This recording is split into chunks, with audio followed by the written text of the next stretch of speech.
Justifi-Kashian, Laurie Kilmartin. And action. Laurie Kilmartin, you were very funny today. Thank you. Thank you very much. Yeah, it was a really funny show. Amber Preston got frozen after a shit reference. That was great. And yeah. At least it was after one of the punchlines. Yeah, for sure. I don't know if there was more to the bit, but her phone died in her car in Palm Desert. And because it got too hot. Oh my God. Wow. Yeah, it was fun. You have something about, you had a dad, you have a reference in the Rapture bit about your dad and old people that I really liked. And then you had some new stuff later on that I've already forgotten that I liked too. At the very end, or stuff I hadn't heard. Yeah. It's, I have a new line with the hair tie thing. Mm-hmm. And I have a couple of new lines, which is good. And I am looking forward to continuing to work on them until I die. You guys listen. What I like is that what I would call the cock ring bit, you call the hair tie bit. You know what? Try to write a set list or a track listing with the words cock ring in it. I do it every morning as part of my morning pages. You're like, when will I write the definitive cock ring joke? You say to yourself. You're not wrong. But that was a good show. It was funny because Ophira recommended Erin McGuire. Oh, she's really funny. Yeah. She was really funny. And it looked like she was go ahead. Go ahead. Oh. It looked like she was in a bar, but that was her home. Just right. A nice selection of liquor behind her. What a way to live. I admire it. Yes, your mother would approve. And, but I have to say that, she closed on that song that felt like a real closer. Mm-hmm. Yeah. So I was like, okay, someone's actually doing stand-up. Good for them. And bring it to the Zoom. And it was outstanding. Always appreciate that. Yeah. And it was great. And Ellie Kremendal, I think it is. And she was, Kremendal. Very funny. And I remembered that I had done a Zoom show with her, and because I remembered her once she told some jokes. I couldn't remember her when she's on the list. She was on the list. She asked to be on the list to do a set. And so I was like, I can't remember, because usually I put a note next to people like where I met them, and I forgot to do that. But after her set, I was like, that was very funny. And I remember who you are now. So what's the note you have next to my name? Just devil. Wish I'd never met her. It's the Armenian word for devil. It's sarsa, which I think might be the Turkish word for devil, since my grandmother was raised and lived in Turkey her entire life. So, but I lived in Turkey when I was little. Did you know that? I know that your dad worked in Turkey. I didn't know that you lived there. I lived in Ankara, and so I was a little baby, maybe like 1 or something. Okay. Whatever, I could pull things. And I pulled a coffee pot on myself and scalded my entire leg. And so my mom had to take me to a hospital in Ankara, and she didn't speak Turkish, of course. And so she just camped out at the hospital, and she said she was just flicking roaches off the bed and making sure I was okay. And then as I grew, the scar stayed the same size, which that's always so fascinating to me. Yeah. So now it's just a little bit on my ankle, but it was like on most of my leg when I was little. Oh, that is interesting. It's I never know the difference between, like, I had this thing on my foot that I thought was a birthmark. It was shaped like a crescent moon, and it's gone. I miss it. That's what I'm saying. I just I was like, but what about my distinguishing birthmark that's going to make me the heir to a kingdom? Anyway, it's over now. I had a beauty mark, those things like the Cindy Crawford thing or the Marilyn Monroe, the spot. I had one on my cheek till I was like 45, and then it just started to sprawl, and I'm like, ugh. This How is was- no place to go but out all over my face. And so I had it taken off. And it's weird. It was there my whole life. And then I didn't even I forgot about it immediately. Like I thought it would be, traumatizing to have my face look different, but I barely noticed it, except when I'm looking at old tapes and like, oh, there's the mark. There's that thing, Mhm. the mark of the devil. Here's my question. How was the Oprah thing? How was the Oprah? Oh, it was good. It was Okay. good. And then I wrote a thing for the show because I started doing, this is the third time we've done it, which is Queen Elizabeth has a podcast with Prince Charles. I told you this. The people who play Charles and Elizabeth are Juliet Mills, whose father was knighted by Queen Elizabeth. They're like the Redgraves. They're like an British acting family. They're like fucking amazing. Awesome. And then Maxwell Caulfield is her husband. He's in a ton of shit, but he was in Grease too. Right. And he does. They both have the accents perfect. It's not Americans trying to sound. It's like they were raised with these people. They know how they sound. So, I wrote one up that would kind of reference Meghan and Harry, and it was like a scramble to get it out for Monday Night Show. Yeah. There's so much, you wouldn't believe the amount of production necessary for stuff like that, including just calling them up and going, hey, can you do this immediately? You might have lives or things, I think they're like movie actors. So they're not necessarily on the late night schedule of, we need it in 10 minutes, so we kept trying to reach them. And so that took a little while, but it was like the broadcast news sort of digitally getting it to TBS in Atlanta at the very last that's second, awesome. so it could be on the show. And it's at like over 200,000 views, which is pretty good for something that doesn't have a celebrity in it. And it's just, it's just jokes written, Chiron or subtitled in a YouTube video. It's literally just went viral. That's all. It's I don't know if it's viral, but I mean, it just did pretty well. Viral. Because it was there the night that everyone was doing Meghan and Harry comedy, and it was tagged appropriately by our web team. That's it. It was timely. It was tagged correctly, and it was sent into the. By the way, TikTok, you can do this thing with comments where you can filter comments, and so I have filtered 5 words, which are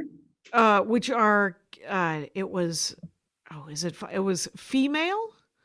Yes. Karen spelled incorrectly. Karin. Karen spelled correctly. Woman and women. Sure. And because, and then all that shows up are all the comments that are like, women shouldn't do comedy. Women aren't funny. Female comics suck. Does that happen a lot on TikTok? One of my clips is a joke about how I didn't like the Applebee's in Saudi Arabia. And it's been a real hit with Saudi Arabians who tell me to fuck off. Really? And, yes. Oh, that's fascinating. Oh my God. I love it. Yeah. I mean, it's dangerous to be disliked by Mohammed bin Salman because he chops people up. But I went to Chop Chop Square when I was in Riyadh. Really? There was no one was being chopped while I was there. But what were you doing in Riyadh? Were you doing stand up there, or for the troops? Stuff? Yeah, it was troop stand up. Wow, my dad lived in Riyadh too. He was in Riyadh for a little while. The food was amazing. Not at Applebee's. We actually went to a Turkish restaurant. It was me and April Macy and a couple of soldiers. Oh, is that tour? It sounds fun. It was the weird tour where Vargas got hurt. Right. And it was Alicia Cooper with a broken leg or something. Yeah. Oh God. Yeah, with a dislocated knee or something. And so the Kyle, it looks like you're reading your dissertation, and so I'm wondering if the story I was possibly filling out unemployment certification. And, Jackie, who gets caught looks like. I don't even want to know what our listeners are doing while they listen to this. So let's, everyone's very busy and doing things. Well, I was just hoping that, if our picture is at the top, I could put the captions over his disinterested. Well, You're fascinated. Doing that. Well, I am, but it's but not if you're laughing. Now you're looking for justification. Guys, this got ugly, and I'm sorry to our listeners. I don't know what's happening right now. You want to call it justification with a cation? Anyway, Oh, Okay, I'm writing sure. down the title now. that That's could the be the Turkish word title. for devil. sorry. But I will say that so TikTok is fine, and I was gonna live TikTok the show, just my set, but there was so many I had to go to the A lot of moving bathroom parts. really bad, and the show was so good that I didn't set up like all the comics that I had invited to. Everybody had such great sets that I didn't set it up right. And so I didn't end up live TikToking it. I do like how you waited to pee until my set and then you darted away to do your business. I understand. I did not judge that at all. I was like, No, it had to be you. Yeah, Because no, it had to be you or it had to be Amber. Like or Harmston. It had to be someone I know. so, right? Well, you see me all the time, and Yeah. you will see all of these bits again. So there's no reason to stick around. Right, Let it be a surprise the next time you hear it. Well, and if I have to do 30 while I have to pee, that's going to affect productivity. That's going to Sure. affect some timing. So You won't be tagging every joke. You want to. right. I wanted to try the bits that aren't the 2 bits that I'm just doing on all the other shows that I'm doing. So that was cool. That was cool to work on the other stuff. And I did a set it was Ben Glebe and Greg Proops did a G and something for nowhere comedy. And I just did 10 minutes up front. And that was super fun, actually. Nice.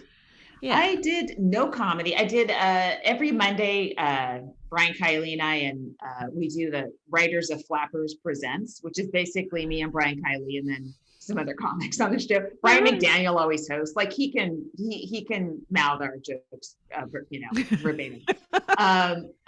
So that was my Monday set, and then I didn't do a set all week, and I needed a little time off from staring into this fucking ring.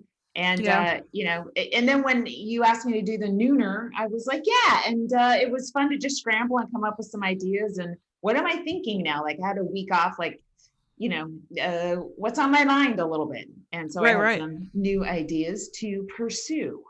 Oh, yeah.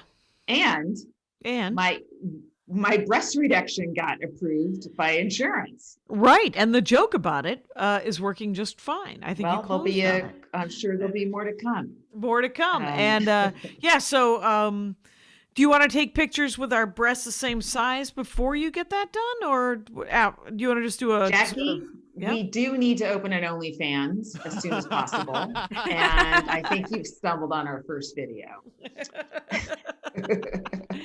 Cannot. I'm going down to a more manageable C cup. Okay. Yeah. There you go. Mm-hmm. Yeah, that's a good idea. I've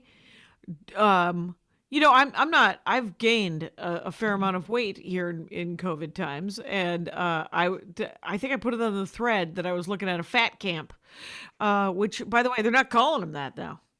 They're not. Right. It turns out that nobody wants to. I'm just like, well, they have to still exist, though. It turns out they do. They do still exist. They're just not calling them that. But they are $10,000 a week. So guess what I'm not doing? Oh my God. As Andy said, he said, "Did you want me to tell you shouldn't eat and maybe you should go work out?" And I was like, "No, I definitely don't want that. I don't want that at all. Not at all. No. That's gonna just cause rage and tears." I would say zero food input from anyone you live with. It's so triggering. It's just so, especially with the history of not being skinny. Mm-hmm. And the history of women. Right, the history of women in general, and then the history of me not being thin. So, but I do kind of want to, because I have booked a thing, and it is a gig, you mean, or a gig, an actual gig in real life, April 23rd or 24th. One night for the city of Milwaukee, booked by the Laughing Tap guys, and in a theater that seats so many people, but is only going to have 250 people. I told you about it last week that it sounded kind of sad. Right. Because it seats 4,000. Whoa, that's going to be an interesting show. Right. It's a theater? Oh, boy. Oh, yeah, it's boy. the Miller High Life Theater in downtown Milwaukee. Oh, my God. But it's owned by the city. Is it just you? Is it as like a night with A couple other local comics, yeah. Wow. That's And cool. so, but the thing is, I need to run the stuff. I need to go stare at my dad, and it supposedly will help the Milwaukee, just to sort of open it up, and it will definitely be socially distant. Yeah. I booked a week in July 8th. Wait, excuse me, July 9th and 10th, whatever that Friday, Saturday is. Really? 9th and 10th. Nice. At Stir Crazy. Oh, there you go. Yeah. And it's 3 shows, and at the moment, if they continue with their current configuration, it'd be 45 people max per show. Yeah. And he didn't have to move, did he? No, I don't think so. That's the Phoenix gig, right? Yeah. Yeah. Yeah. No, I don't think he moved. I didn't know that. But it's going to be, as we re-enter, at least for the summer, because they think COVID might come back, Sure. a little bit in the winter when everyone goes back in, but Yeah. gigs, but they won't be, it'll be like 45 people in a comedy club. Yeah. And you can't squish them together. you they have cannot. to sit all the way in the back, and you can't even. But it's Stir like Crazy a poorly is small. seated room, like by a normally though a hostess who just filled in for the evening and just let people sit wherever they wanted. Yeah, that's what it's going to be like. But it's I'm still super excited. Right. It's still going to be live people and working on live timing. So, and July should be fine. And maybe at the end of April, we could do a live show in your backyard. Yes. I was going to bring that up. Let's do it. All right. Yeah, let's do it. Equipment. People will be, mostly, or at least early May. Getting vaccinated. Like yes. I think we could do late April. Okay. Let me do. Guess what? We'll do one show before breast reduction, and then people can come back, see them in person. Maybe if we do the show before the breast reduction, as people leave the show, they can squeeze one just to get a final fondle. That's not socially distant. Here's the thing: the reason to do it would be to get a before and after shot. It's just like I'm going to get a picture with Laurie with the double D's, and then I'm going to get him with the C's. Yeah, and and that'll be hard too unless everyone brings their vaccination card. Bring your vaccination card. Wear a mask. We'll be outside. I don't know. I think we're completely within Dr. Fauci's guidelines, and I could get squeezed by strangers in my yard. I think it's what the CDC ordered. Someone needs some physical contact, and I don't blame you at all. I do. It's terrible. It's kind of interesting. You're kind of blushing. In other news, what's this week look like? Do you have your thing? I got stuff this week. I'm doing a live show on Wednesday at in Venice. I'm doing the St. Patrick's Day show with Greg Fitzsimmons and Dennis Gubbins, but I don't know who else is on it. But it's in Venice someplace, and I will be tweeting about it. And then I have some Zoom stuff as well. But yeah. Wow. Mm-hmm. Andy got his shot today. Yeah. And which one? Yay. Right. Which one? The one I think it was a Pfizer. Okay. It was a place that I stood in line, and because his was scheduled for Sunday, and I was like, well, now his mom has a vaccine and he's scheduled to get a vaccine. Turns out I will be using my Cation Wiles to fucking get a vaccine because I don't want to be the only one of the three of us not having a vaccine now. Right. And so I got my first shot, and so that's why I took the gig in mid-April. So yeah, that's great. Which did you get, Pfizer or I got Pfizer as well. Yeah. And friend of mine, Amber Preston, she said that her husband got Johnson & Johnson. That's good. Yeah. I think Johnson & Johnson is better than what they were saying. Yeah, I mean, Biden said by May 1st, every adult should be eligible to get it, Okay. in every state. And it just, it feels like things are lifting, the next couple months. Man, that thing that he passed was great. Yeah, it's good. Yeah. It's good. It's he's shoveling against the tide here. Like he's trying to undo things and move civilization forward. But what he did with the child credit and the rebate, What is it exactly? it's 3,000. Is it 2,500 per kid if you make under $400,000 a year. Guess what? I qualified. Well, Congratulations. Yeah, but it will barely, make a Jackie. but it will make a real difference to people who need it. Yeah. And it's not just a tax credit, it's a rebate. Oh, that's great. So they send you the money if they're not taking it off your taxes. Oh, that's nice. So that's it's outstanding. So those fuckwits can talk about Dr. Seuss until they all die and then rot in hell. You know what? We can get more of that done. They have nothing to talk about because nobody hates Biden. The right doesn't really hate him. There's a few of the Alzheimer accusers and stuff, but they don't hate him like they hated Hillary Clinton and Barack Obama.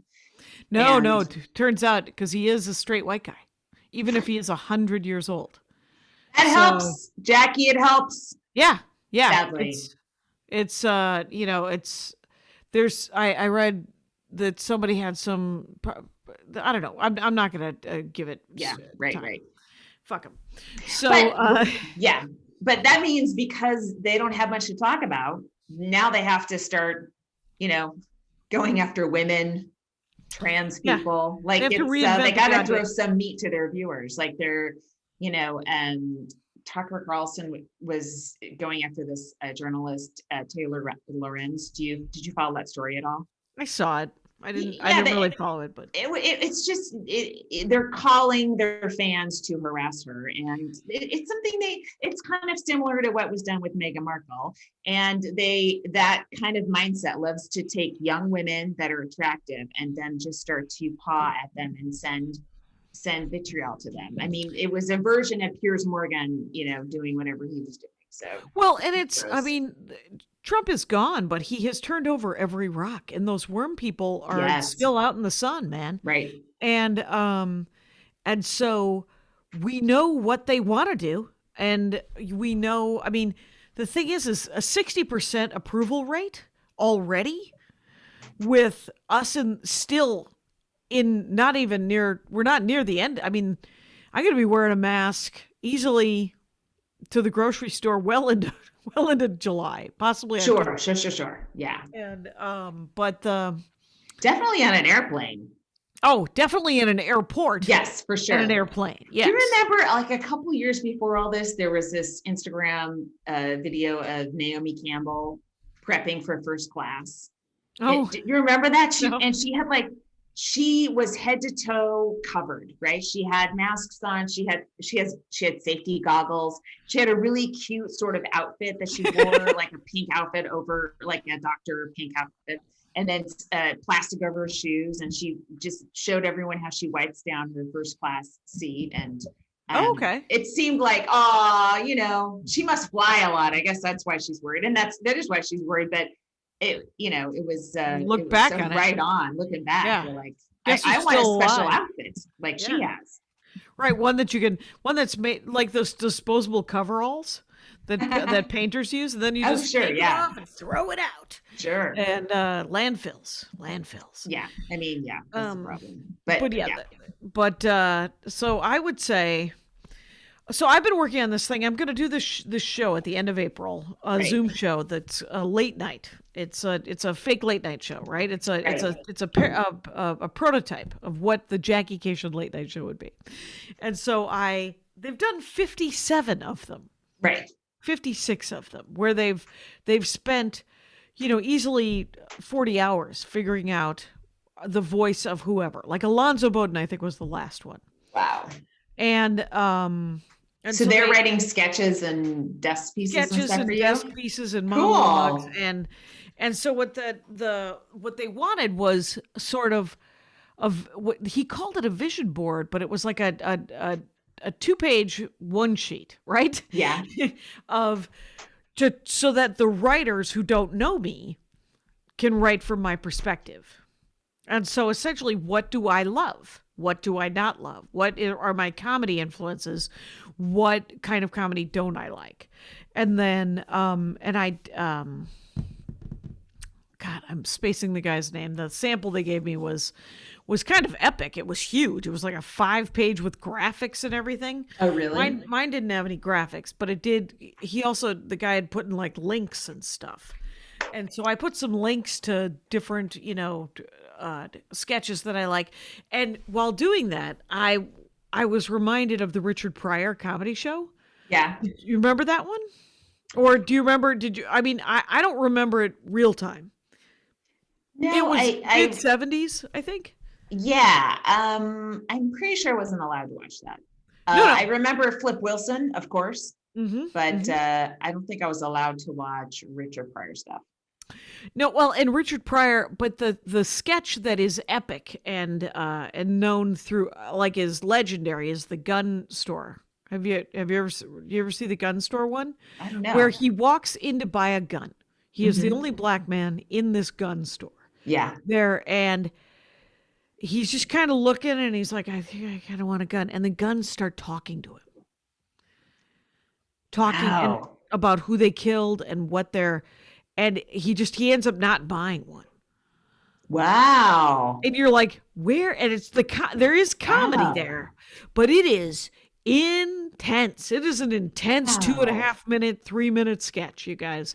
So if you YouTube Google essentially Richard Pryor gun skit and the word skit, put that in there for sure. Because whoever uploaded it needed the word skit. Yeah. Because my mother wrote on that show. So yeah. And then I was looking up. Also, I found an amazing Carol Burnett sketch that I had forgotten about. Where and I'm spacing. Names are a sieve today. Sorry, folks. Harvey Korman and the little Tim guy. Conway. Thank you. Yeah. Tim Conway. So they're in a bar, and Tim Conway is saying to Harvey Korman that women don't like him. Why am I here? Women don't. I don't know if you remember that sketch. And a woman walks in. And because Harvey Korman's like, no, I'm sure you're wrong. I'm sure they like you. We'll do it together. We'll hit on some women. You've been, sitting around the house too much. And so a woman walks in. Tim Conway gets up and attacks her. Like literally grabs her and starts kissing her. And Harvey Korman's like, what are you doing? And Tim Conway, deadpan, sits back down. The woman beats him off. Tim Conway sits back down and goes, This is on the Carol Burnett show? Yeah. Wait, how does she beat him off? Like literally he grabs her and dips her and starts like sort of mauling her and trying to kiss her. And the woman pushes him away and starts hitting him and then runs. Oh, I thought when you said beats him off, I thought you meant she jerked him off on the Carol Burnett show. And I was having a hard time with that one. Jackie, it's been too long since you've been in a club. This is so disturbing. I could not be happier. This is just a delight. No, she pushes him away. Thank you. Thank you. Let's use our words, ladies and gentlemen. And then what happens? Anyway, Tim Conway sits down and deadpans. See? They just don't like me. And there's like 2 more of that and it escalates. And then Carol Burnett is the last woman who comes in.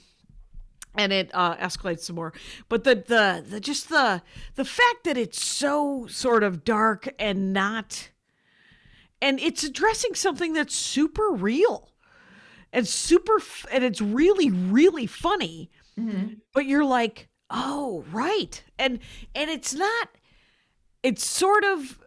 I mean, it's incidentalizing, like it's incidental that this is how he's doing it, and he's being called on it, but he's not being, he's not being arrested.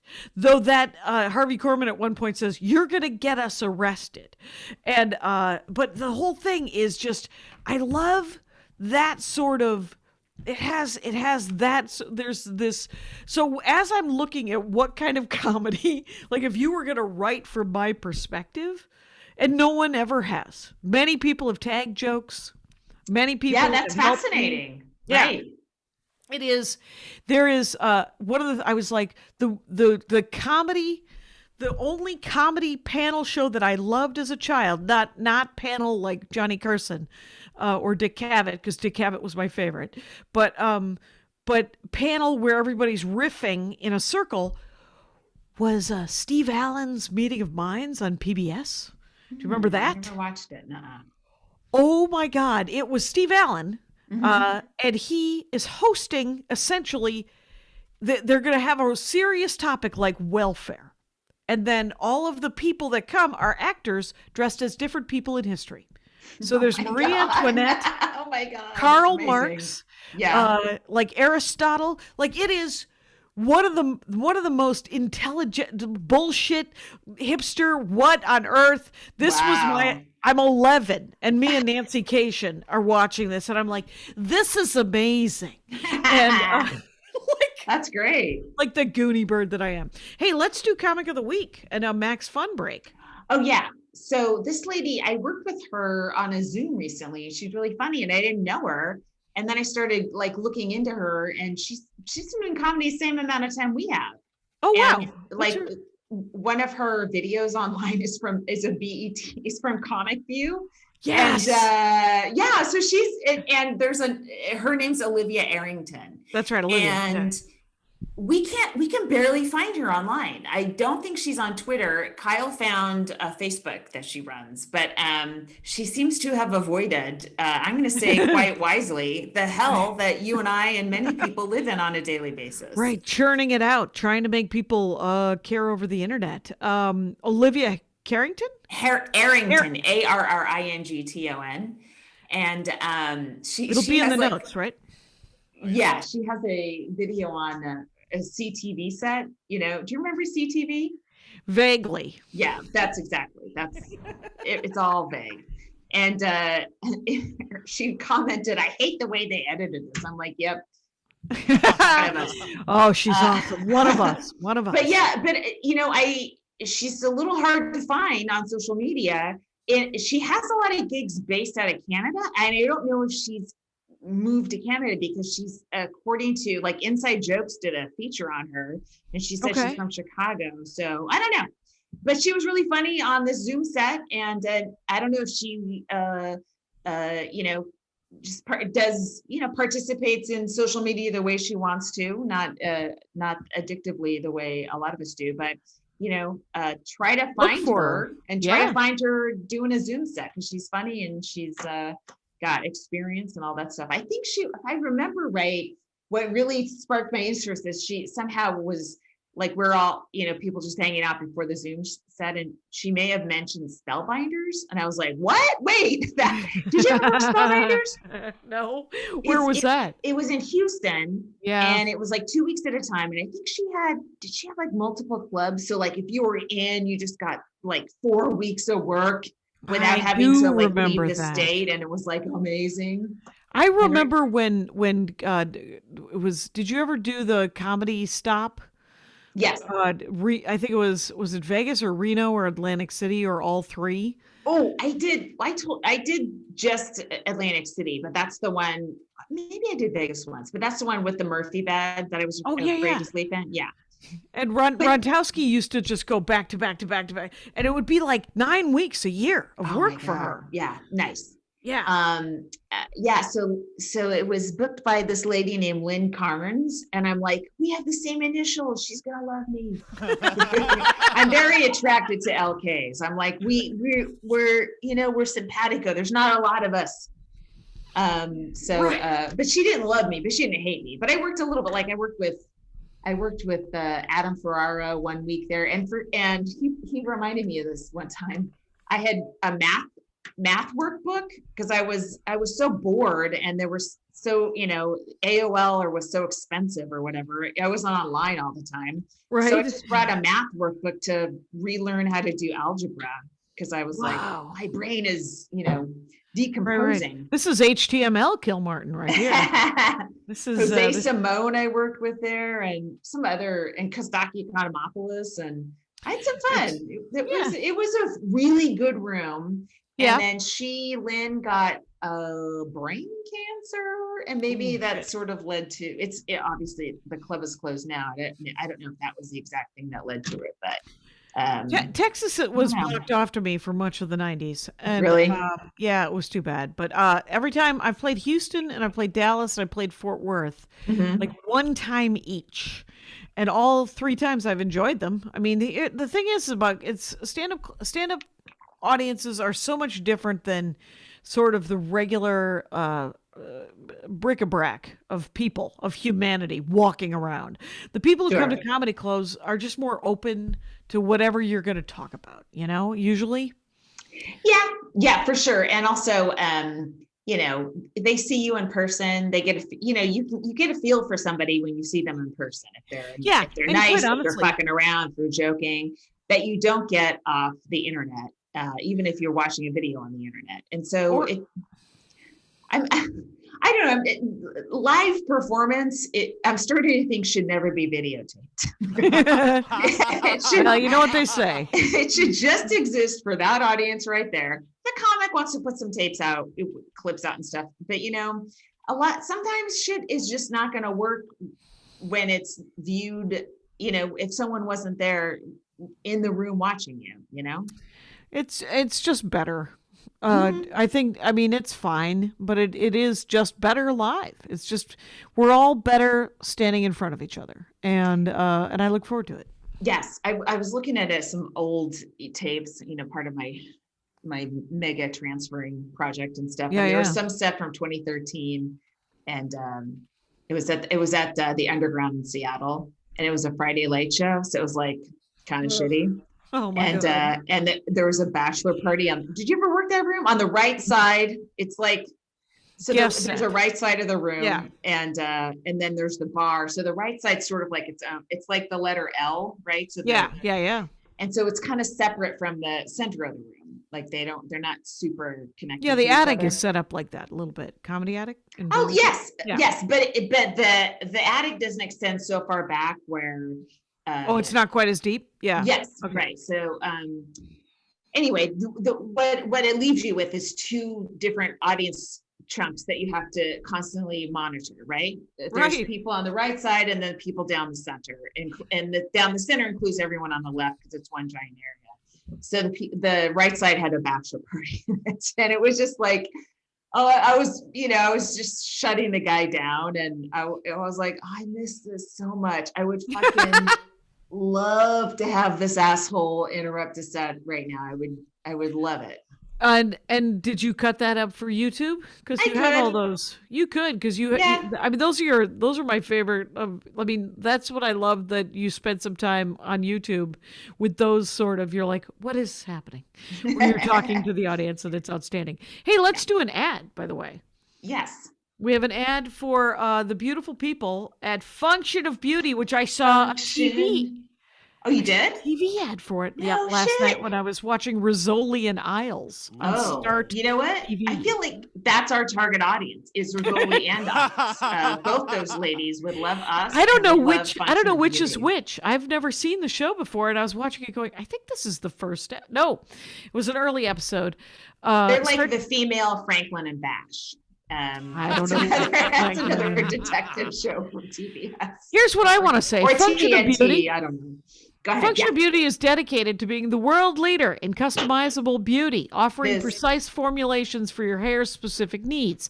If you take a quick but thorough quiz to tell them a little about your hair type and your hair, I don't know, what is it? Your hair dreams? Goals? Or aspirations, your hair vision board. Yeah, the vision board about your hair. They can frickin' fulfill it. That's the great thing. Your hair goals, such as lengthen, volumize, oil control. And because your hair changes with the season, you can change your hair goals before every shipment. That's right. So don't buy off the shelf. Just make to be disappointed ever again. Go to functionofbeauty.com/Jackie Laurie to take your quiz and save 20% off on your first order. Order big. Functionofbeauty.com/Jackie Laurie. You'll get 20% off that first order. So that applies to their full range, by the way, of customized hair, skin, and body products. Yeah, I love it.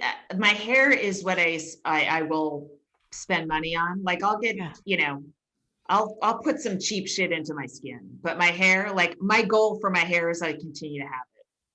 Right. But you should look at Function of Beauty's skin stuff too, because it looks good. Yeah. Yeah. And you can get 20% off that first order. Just so you know, functionofbeauty.com/Jackie Laurie. /Jackie Laurie. No, I love the shampoo. I haven't done the skin stuff yet. I'm a little lazy about skincare, I just slather on the sunscreen, but I'm obsessed with hair care. That's my number one priority. Well, that's great. Over now, my son and stand-up comedy. I have to tell you, and let's step away from the ad for me to let you know that I once got a facial and they said, "What is your skincare regimen?" And I said, "You don't want to know. You don't want to know." And she said, "Well, what is it?" And I said, "Hotel shampoo." And Yep. she's like, "No." And I was like, "I told you. You didn't want to know. You didn't want to know, lady." Yeah. So keep working on it. Do what you can. Do what you can with what's in front of you, lady. So I don't know. I just I was excited to do the show today. Sometimes I think about the amount of work it is and the grind that it is for the small. I'm not making any. I'm making so little money because I want to have so many people do guest sets. Because I want to hang out.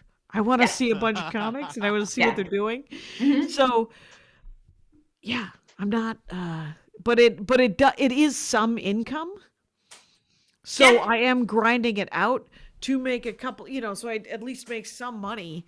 And but then I was also, because I've been keeping a spreadsheet since I've been doing it, because I feel like you love spreadsheets. Am I wrong? You are not entirely wrong. I never used to. I've embraced the spreadsheet. Okay. Maria Bamford and Andy Ashcraft, their love of spreadsheet has soaked. It's like me getting at someone else's dorkdom. Okay. It's like now I'm a spreadsheet person. So, and it is good because then I can go back and I can figure out, sort of, I can follow what I made and who I was paying and which comics went up, Yeah. And so, I don't know. It feels like it's accountability and some weeks I make better money. It was gonna be. I did. Do You Need a Ride this week? I did the Dinar podcast. Karen Kilgariff and Chris Fairbanks. Oh yeah, I've never done that one. And they don't. I don't need a ride, and no, they're not driving anyone around right now. So we did it over Zoom. Yeah, and it was super fun. And I asked them if they would drive you to the airport. They drove me to the airport twice. Wow. It was pretty great. I think eventually they were like, we're done. We're done driving you to LAX. You want to go to Burbank? Sure. And 6-minute podcast with me. Exactly. Why not? I don't know. I mean, is it too soon to do the other ad? We're at 42:51, so we could. We could do it. We're masters of our own destiny. I have to say that I like this app. It is an app that here's Jackie and Laurie show is supported in part by Libby. Libby, which by the way is a short term for library. Because it's called Libby, because it's a free reading app created by Overdrive that lets you borrow ebooks and audiobooks from your library on your phone, tablets, Kindle, or computers. All you need is a valid library card. I have one from your library. And even if you don't have a library card, what did that say? If you don't have a library card? Yeah. I want to call to action on that. Who doesn't have a library card? Yeah. But if you don't have a library card currently, you can read samples of any book. Well, that's just teaser business, man. Get a library card. Libby works just like your physical library. You simply borrow available books you want to read, and then they return themselves automatically after your loan expires. And you can also extend it. I was just reading a Miss Fisher murder mystery, which I've bought a bunch of the books. Turns out it's cheaper to just go to Libby and get them from the library. And they also have audiobooks, which is kind of exciting. And it is. I have 2 audiobooks that you could listen to on Libby. Oh, that's awesome. I don't know So- if I've ever mentioned them But I would. before, but Yeah. So if you download Libby in the Apple App Store or Google Play Store, and then you just start borrowing and sampling ebooks and audiobooks today, and then get a library card and read and listen to all the books you've ever wanted because it'll just come to your phone. yay, Libby. Libby. All right. And then let's do the last Max Fun. Okay. And then let's talk about something. I'm done. I don't have anything, except for that I have. Once I decided that I was willing to do the road. Yeah. I emailed my agent to go. Remember all those clubs that were like, "Hey, will she come? Hey, will she come?" I can come now, and so far 2 days of crickets. So I'm gonna want. So you're more than welcome when you're risking your life, but when you might survive the week, not interested. Right now too many people. Maybe everybody can do it now. Yeah, I told my manager, here's everybody. Here's a lot of clubs I haven't worked in a year or two. Actually, well, I guess it'd be at least 2 years, right? Year and a half, Right. something like Year that. and a half at least. That were in my rotation that hopefully still want me, and hopefully can load up the summer. That would be a lot of fun. Vaccine summer. I'm excited. Yeah, for sure. Mhm. And I can book stuff. I'll call Tom. I'm not above it, and see if Tom wants me to I come. emailed him. Yeah, Oh, you just emailed him out of the Yeah. blue? Mhm. Good on I you. did. And that's cool. Yeah. Do you watch any clips from Amber Ruffin's, the late night show she does? No. It's really good. She does a really great job, and it's on Peacock, but they're letting her have some of the NBC space that was formerly occupied by Lily Singh's reruns, I think. Oh yeah. So I don't know if you guys You've got to see some of if you it? want to give ratings to something, stay up late and watch Amber Ruffin's late night show. It's really good. And What is it?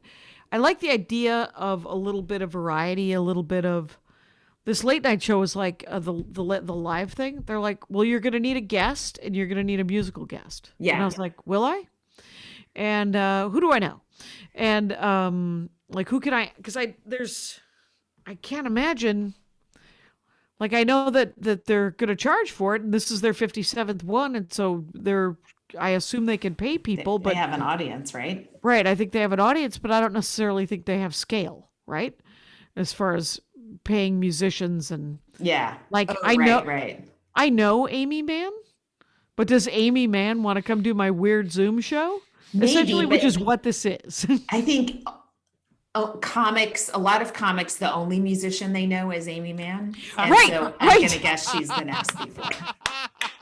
Or Ted Leo. That is yeah. right. That is a 3-pointer. Well played. You are correct because well, I mean, Dean Del Rey's a musician. right. I could also ask Jonathan Colton, who is the other musician. I don't know. I could. What about Mark Maron? He plays the guitar. I mean, I might as know. well. I could ask But- Kilgariff if I'm Oh, asking shit, people yeah. that play music. Yeah. I would actually love. Have you ever That'd be heard? amazing. Have you ever heard the Karen Kilgariff album on Bandcamp that Greg Barrett produced? No, wow. Oh, it is hysterical. It is hilarious and Okay. fun, and her. It's just yeah. She's great. I don't doubt you. Yeah, you can't doubt And me. Greg Barrett, of course, is awesome as well. Yeah, he's a good one guy. of the guys I started with in San Francisco. Karen Right. came a little bit later, but yeah, down Yeah. from Petaluma, Jackie. Drive. Right. It's funny because Fairbanks was saying that we were in Karen's hometown of Temecula. Temecula. Right. And Karen said, I'm not. I think you mean Petaluma. And They're on opposite ends of the state. well, Fairbanks is from Montana. It's almost like me. It's whenever I try to talk about the Bay Area. You know, I'm just Petaluma like, is in North California, if I can quote you, Jackie, right? or upstate is what you're. Oh, is- sorry. Yeah. I knew it felt wrong. I just didn't know which wrong it was. I think I was trying to explain to Kyle Ayers last week that you were a Bay Area, that you're from San Francisco, but you're really from Walnut Creek. And he was like, and it was almost like I had slapped him. Because I said, yeah, she's from San Francisco. She's from Walnut Creek. And he was like, what? And so because he doesn't feel like someone from Walnut Creek could possibly be from San Francisco. Yeah, I've heard that my whole fucking life. So talk to me about it. I'm from South Milwaukee, which is its own town. We have our own water treatment plant. Fancy. Do you have your own? Did you have your own school district and everything? Yeah. We had our own racism. It was all happening for us. And Excellent. But we had our own factory and we had our own water tower. And what are you readjusting your underpants right now? What's happening? I'm tie. Yeah, no, I understand. It gets up there and you got to pull it out. Wow. Look at you wearing a sweatshirt of a club that doesn't book me. Thanks a lot. Take your Comedy Works sweatshirt off until they bring me there. How dare you flaunt it in front of me? No one needs to see the double D's. Anyway, where are we at here, Kyle? We are at 50. Oy. What do I got? Anybody got anything? Oh, I have another outdoor show on the 20th as well. Wait, who's booking you? I'm willing to do outdoor shows now, especially ones you're willing to do. 10,000 Zoom shows last week. I wasn't angry. I mean, not to your face about how much you were working and I wasn't. I have 2 gigs. You're like, what the fuck? If they book her, how come I don't have it? It's true, and I'm also doing 13 other people's podcasts at all times. I'm doing a Marga Gomez Zoom show on Thursday night. Oh, I did that. It's a lot of fun. I bet it's fun. And a Corey Kahaney. On the Friday. I did that show too. Right, and a Zoukasa on Friday. I don't know what Zoukasa is. That's essentially, Zoukasa is one of the new, it's essentially Quibbly. It's essentially CISO. It's, Zoukasa is going to be, it's one of those. So it's something that's going to be out of business soon? Is that what you're saying? Something that has a great deal of money invested in it right now. It's, how do you spell it? Zoocasa? Zucasa. Okay. Zoukasa. And I should have known it wasn't an actual word, zoo. It was a made-up bro word, tech bro word. Andy went to like 2 blocks from here. There's someone in their front yard has done a pop-up restaurant, and they are frying chicken in a fry-o-lator in their front yard. That's how New York Comedy Club used to do it. Oh, and basically he went and picked us up lunch there and dinner essentially because I am so full, but it was delicious. And but I was like, lawn food. That's what it is. It's just like pop-up lawn restaurant. Yeah. Yeah, I was thinking of New York Comedy Club because I've said this before, but the old version, the new owners like transformed it, and I still can't handle it when I walk in it because it just doesn't jive with what New York Comedy Club is for me. But they used to have the George Foreman grill right next to the cash register, and so when you as an audience member, you're coming in, you're paying cash, your credit card. And the cashier is also like flipping burgers and things with the other hand. And people would order that shit. It's like they showed you what they're doing and you didn't care about yourself. Did you ever work Wits End outside of Denver? Yes. I remember that guy who owned that thing. John Cooney. Who cares? And he literally was like, he yelled to his wife, or his wife yelled to him. He was like, somebody's got to go to Costco to get more taquitos. And I was like, oh, I see what's happening here. And that's what I would do if I owned a club. Taquitos at Costco. That's good shit. Yeah, no, it is not. That is definitely what you would do. But you just ate lawn food and you're telling me taquitos from Costco aren't good? Oh, I'm sorry. These people made the lawn food from scratch. I know. Taquitos from Costco. Costco is terrible. I do, but essentially it's like just a salt factory to get people to buy more beer. And I get that. I understand what's happening, but I do like it when a comedy club has good food. I do Or too. they just have popcorn. Comedy and Magic, Flappers, and The Stand have great food. And And there's Rooster Teeth other Feathers. clubs as well, but especially Comedy Magic and that salmon. I can't stop Flappers. myself. Flappers is amazing. Yeah. Acme has really good food. Yes. That's right. Yes. Uh-huh. And offhand, And Denver. then, Denver sends out. oh, there we go again. Thank you. I wouldn't know because I've never worked The it. 2 restaurants above it. Yeah, it's great. It's pretty sweet. Anyway, I would just like to put out that, I'm trying to get work at Spokane. You know, are you? the club that, Yeah. when you talked about the club owner, they stopped booking me. Yeah, they stopped booking me too. But I just want to put it out to all club owners. I don't give a shit anymore. I don't care what you do. I don't care. I just want to work. I want to work clubs. yeah. All right. I'll fucking figure out how to avoid you if you're a problem with me, but I don't care. I just want to work. Yeah. Yeah. I'd love to go to Spokane. I'd love to go to Tacoma. Tacoma. Yeah. Yeah. They're fun gigs. They're fun gigs. I don't need to go to Appleton. Appleton. What is it? Yeah. It's Appleton, home of Houdini. Here's the thing about Appleton. It's literally just far enough away from Milwaukee to make it impossible for me to have lunch with my family. So, and it's not near any major airport. So you have to drive 3 hours anyway. Yeah. So essentially it's like that Eddie Brill comedy festival in Johnny Carson's hometown. Right. Where you fly into Omaha and then have to drive 3 hours. Right. And you're like, Is he nah, still doing that? not It's this year. Right. But I don't know. But I think it stopped anyway.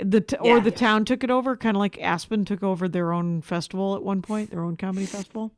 I don't know why they did that. Because I think they thought they'd save a shekel, which is interesting.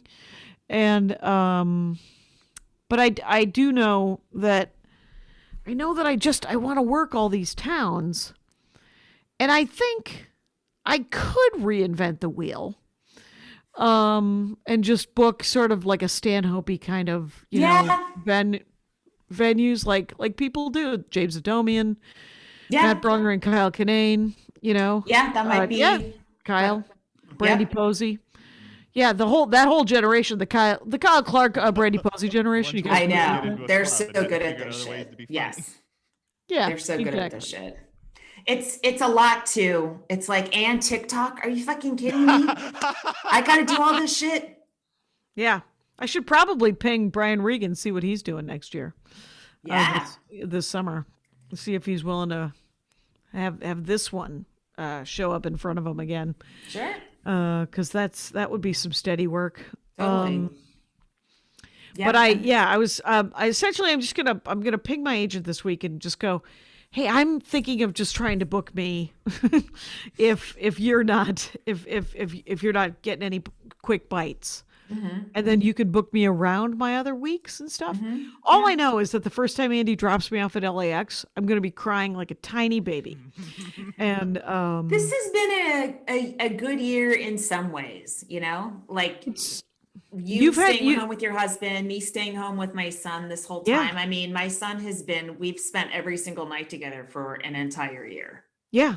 That's unprecedented. What I think about the children who will who will grow up in this generation, it'll affect them in ways you can't even imagine, and hopefully in a good way.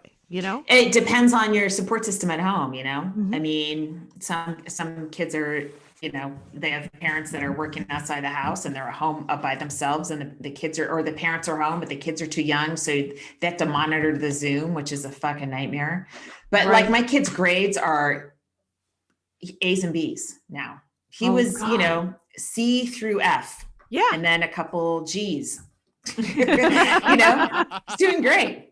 I don't know what to say. That's awesome. That's so great. And I mean, it's that quality versus quantity time. Yeah, I feel like a lot of school time is just managing crowds, and it's not learning and teaching and stuff. And so, right, it's that they got to get rid of a lot of that stuff. Yeah, it's a lot. It's some social skill learning, and it's some social terrorizing learning, and navigating all that terrorizing.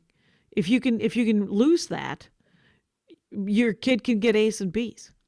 So how's he doing on that manga, by the way? I think we have 2 more for him. He's, as far as I know, he's blazing through it. He might be caught up. He might be ahead of us. Or I might want to read that thing and be done with it. I had to write this 400 word, 350 to 600 word thing for Marvel. Mm-hmm. And I wrote it, and it was dry as dust, and little academic. And I read it to Maria. And it was peer reviewed, so I mean that's good. And it was Maria was as supportive as she could be, and because that's the rule, right? Is you can't say there's trouble. Yeah. But I did a rewrite, and it's much better. So that's the good news. Bean.